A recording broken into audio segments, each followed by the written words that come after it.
Hi, my name's Rich Boren and I'm the owner of Cruiser Services, and in this video we're going to review the functions and components on the CS-40 Watermaker. So this is a control panel that you'll need to mount in a space that you want to access at the beginning and the end of each run, because you're going to be adjusting the system pressure at the beginning and then at the end. There's some automation on the unit. We're going to talk about that, how that works, and then how the unit can also bypass all the automation and be ran totally manual if something was to happen with the automation while you're out cruising. So what we have here is all the components that over the years I've been doing Piston Pump Watermaker service and sales. I finally was able to incorporate all the features that I think a Piston Pump Watermaker needs and do it as simply as possible in as most compact panel as we can. It's about 10 inches by 7 3/4 inches tall, and you need about 5 inches in depth for the components that stick out the back. So looking at the front of the panel, we're going to walk through these different pieces and what they do. This is the flow meter, standard simple flow meter reading in gallons per hour, liters per hour. So it's going to tell you how much product water you're making. We have here the automatic freshwater flush timer and the flush timer.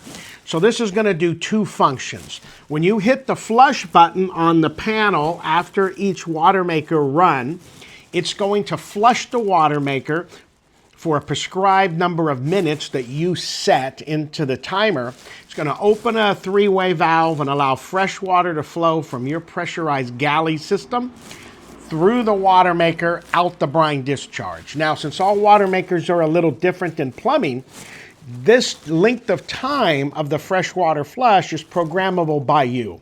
So you finish making water, you hit the flush button, that activates the freshwater flush, and then the unit sits idle for anywhere from 5 to 7 days, depending on the situation and where you are. It also is a time-delayed flush. So not only can you program the length of the freshwater flush that it does to the Watermaker, you can program the interval between, everything from 24 hours to 2 weeks, whatever you want. We've set it for 5 minutes of a flush duration for every 5 days. That's kind of the factory set point, but it's very easy to program the number of minutes of the freshwater flush or the number of hours, 24 hours being a day, between the unattended flushes. So that's a handy feature on the panel, powered by your ship's DC battery system, either 12 volts or 24 volts. So it's right there on the panel. No need to go somewhere else or have some battery operated sprinkler device. This is a nice compact unit, easily programmable, and you'll be able to see what it is set for here on the panel just by glancing at it. So next, over here on the top, we have a TDS real-time inline meter. TDS stands for Total Dissolved Solids. So it's going to be reading the water quality coming out of your Watermaker in real time. It is a high quality, accurate unit that's calibratable. It's also getting the DC power, 12 or 24 volts, from your ship's DC system. So it's not a battery unit that's going to corrode in the heat in the summers on your boat. It's actually powered by your DC system. And more importantly, it also has an alarm built in that's fully programmable. And it can control the automatic three-way valve that we supply with the unit as a standard feature. So the way this works, once the TDS, the water quality, drops below a set point, it's going to turn it and send it to the tank. If it goes over a set point, two different numbers, a high and a low, it's going to send it to a diversion location, either a sink, a stainless steel spigot, which is what I recommend, in your head or your galley, or an overboard discharge out with the brine discharge. or once it's good, it's going to send it to a tank. Now, we program this and test it before we ship. We use 480 ppm as the low. Once it goes below 480, it routes the water to your tank. Once it goes over 500 ppm, it diverts it to your diversion location. That number is fully programmable by you, so you can change it to 300. You can change it to 250 on the dump level. It's totally programmable by you in an easy program way that's in the manual. And it also has an audible alarm. Now that three-way valve, it's a motorized stainless steel valve that we provide, and you'll see specs on that in the manual. It also has a manual override. So let's say for some reason this TDS meter failed on you out in the middle of nowhere. That's okay. You use a handheld meter, 25 bucks off Amazon, or we supply them as well.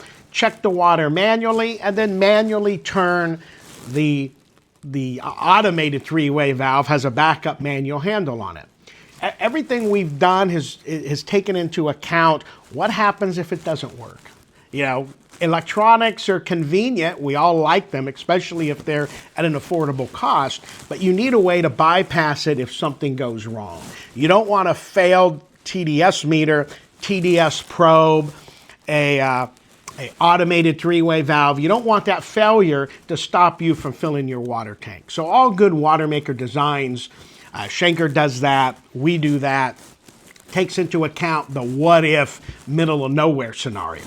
So the next on the panel, we have an hour meter. This hour meter is going to log any running hours of the high pressure pump. So that's very handy for maintenance, keeping track of how many hours you have on the pump oil for pump oil changes, how many hours you have on the membranes and pre-filters. It's a good data point to have. We had room on the panel, so we squeezed it in there. We then have these two pressure gauges. The first gauge is your boost pump pressure. All high pressure pumps are the same in meaning that they don't like to suck. They want positive pressure of seawater pushed through the pre-filters and into the high pressure pump. Or it can cause cavitation and damage the pump. So by watching this gauge, you're able to make sure that your pre-filters are not getting too clogged, your raw water strainer isn't getting clogged, there's not a problem with your boost pump function. So as you start the Watermaker and the Watermaker's running, you glance at the boost pump pressure to make sure you're always having a minimum of 3 psi. It's kind of my go-to number. Easy to see. At 3 psi, you know you're getting at least flow. Typically, you're more than that, but I don't like to operate the piston pump unless I have at least 3 psi from the feed pump. The next gauge is your high pressure gauge.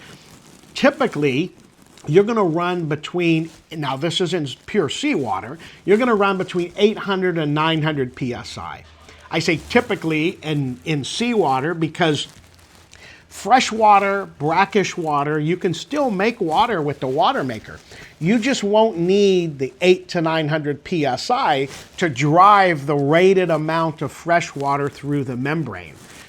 Brackish water, fresh water has a lower osmotic pressure, therefore you don't need as much high pressure to push the rated output through the membrane. So really a lot of Watermaker companies, sometimes in talking quickly, even I do this, we say, oh, set it at 850, set it at 800 and make water. Well, the truth is it's an either or. It's rated output that you're reading on your flow meter or your maximum operating pressure, which on this unit's 900 psi. So depending on the water source you're in, Northern Sea of Cortez that's very salty, you may need 900 psi. You're in a freshwater river, a brackish scenario, water scenario, maybe you only need 250, 300 psi. That's why ratings of Watermakers, you really have to give it a specific spec on seawater temperature, seawater salinity, what pressure you're operating at. That confuses a lot of people when Watermakers have a rating. That's why the Cruiser Services 40 Watermaker is good up to 40 gallons an hour. That's the max. In some seawater, conditions, temperatures, and salinity, you may make 33, 37, 38. It's going to vary based on the seawater conditions, what pressure you're running at, and the seawater temperature, of course. So that's what that gauge is telling you. Now this needle valve here is going to be setting that pressure. Once you set the pressure for that particular Watermaker run, it stays stable. Now, some folks have asked us why we use a simple needle valve as our back pressure valve to put pressure back on the membranes from the high pressure pump exit through the membranes, and then at the back of this needle valve, it goes from high pressure to low pressure and dumps overboard. So some folks have asked us, why are we using a simple needle valve here versus a balanced, $600 pressure regulator? The short answer is because we can. It's just not needed. Fancier gauges here or fancier needle valves are more expensive. Once you set the pressure, it stays there. Now, if you have an engine-driven Watermaker where the motor RPMs changes the flow rate of the pump, changes the pressure, okay, you can make a legitimate argument that you could need a balanced, true regulator here. Otherwise, regulating valves are noisy because they have a larger chamber where the water's flowing through and going from high to low with an adjuster spring. So on some Watermakers, most of the noise can come from this valve that they're using to regulate pressure. A needle valve is very simple. I've been building piston pump Watermakers now since 2006. I built my first unit. I've never seen a needle valve failure in all those years. Maybe they've needed to be cleaned. Maybe the packing nut needs to be tightened, but I've yet to have a needle valve failure. It's a no-brainer, simple way to regulate the pressure without having a risk of a continually moving spring and diaphragm if we were to use a regulating valve versus a needle valve. So now looking at some of the switches here, just a quick review. We have a main power switch which sends power to the entire panel. Then the next switch over is for the boost pump, because on a piston pump Watermaker, you always want boost pump pressure on the high pressure pump inlet before you start. The boost pump will also push the air right through the system. So it is a startup procedure. You're going to start the boost pump, wait about 30 seconds, then turn on the high pressure pump. That's the next switch. So the three lighted switches is the main system power, the boost pump, which is the 12-volt DC pump, and then the high pressure pump, which is typically an AC pump. It can be a DC pump, but we'll save that for another discussion on if it's a good idea or not. The next switch is for the manual purge of the water, or in the up position, you're letting this TDS meter control the three-way valve. So when this switch is down in the manual purge position, you're overriding the TDS meter and having the automatic diversion valve dump to either the blind discharge overboard, or, as I like to do and recommend, you're having it be dumped to your galley sink or a head sink, somewhere where you can see, taste, and sample the water. But in the up position, the TDS valve, the TDS meter, is controlling that valve and sending it to your water tank or to that diversion location. I always recommend starting the Watermaker in the down switch position, which is the manual override bypass. That way you have a second to get the Watermaker up to pressure. You see everything's functioning.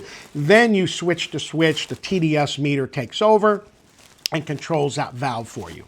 The last switch here is for the automatic. It does two features. It activates the freshwater flush of the Watermaker, or in the down position, you push and hold this button. It's a momentary release. It opens the freshwater flush valve. So we call this the freshwater priming circuit. Even with the through hole closed, or at the beginning of a run, you've changed the pre-filter, you got air in the system. If you depress and hold this button, the three-way valve is going to open on the inlet to the activated carbon filter. pressurized fresh water from your ship's tank is going to run through the watermaker, pushing out any air, pushing out and priming the system. So in the down position, you're getting a freshwater priming function. When you hit the top button, the system auto flush automatically goes into a freshwater flush in whatever duration you've set it for. So at the end of each run, you shut the unit down, hit the freshwater flush button. It will do its automatic freshwater flush, turn itself off, and if you then walk away, your auto flush is now engaged, where every few days, whatever you set, 3 days, 5 days, 7 days, it's going to flush itself. If you don't want the auto flush to stay on, you'll just turn the switch to the middle off position. So those are the features here on this panel. Let's just kind of take a look at the back so you have an idea of how the unit is going to ship to you. Well, first of all, you can see this, the furthest part out is the back of the elbow 90 for the high pressure pump hose inlet coming from the pressure vessels. That's 4.5 inches from the back of the panel to the top of that 90.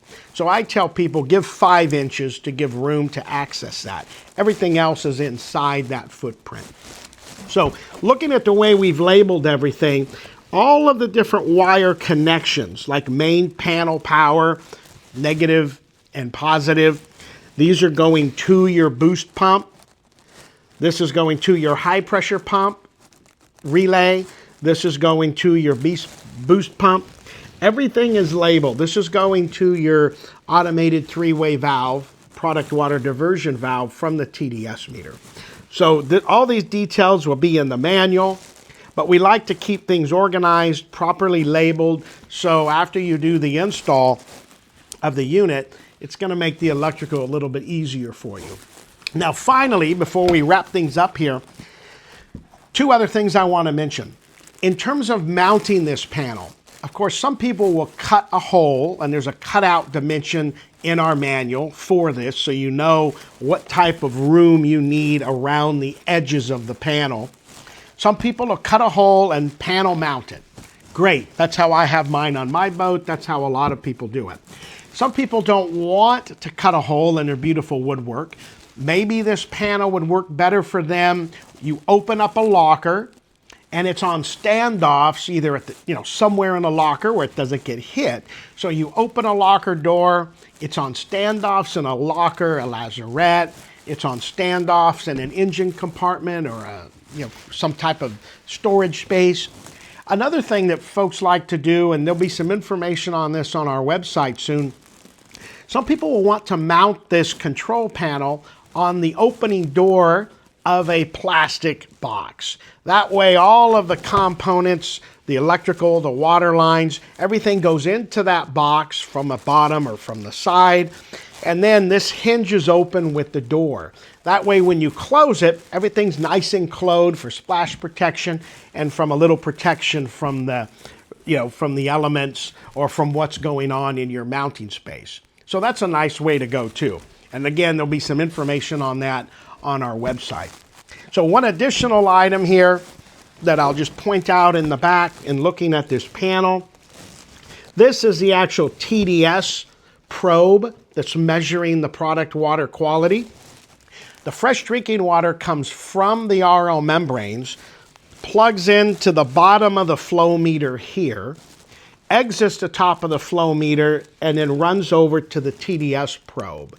So the TDS probe will obviously tell you the water quality. Leaving the probe, it's going to run down to the mounting location of your automated 3-way valve. That can be somewhere buried because it's automated, or you want to mount that somewhere where if the automation valve on top ever failed, you're able to access the top of that valve to turn it.